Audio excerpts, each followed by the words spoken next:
Chelsea with Community Natural Foods, and today we are going to make an almond flour. Almond flour, making it yourself, is super affordable, and I like to use raw whole almonds because then you also get the skin of the almond, which is where all the nutrients are. So to make your own almond flour, super easy. You're just going to take your almonds, dump them in your Vitamix, and we're just going to pulse it for a bit. So the key with this is you want to actually pulse for a short period of time. If you let it run for a very long period of time, you're going to get more of a paste or a butter, which is not what we're going for today. You can watch one of our other videos to watch how to make almond butter. So let's give this a go. Oh, on first.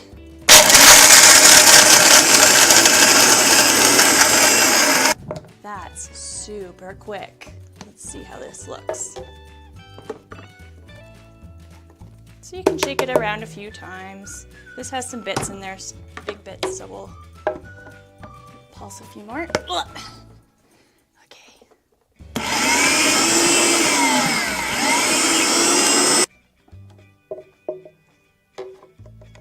And there you have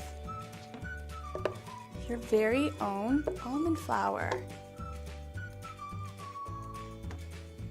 So this is great for gluten-free baking, keto baking, paleo, anything where you can't have grains or flours, this is going to be a great alternative.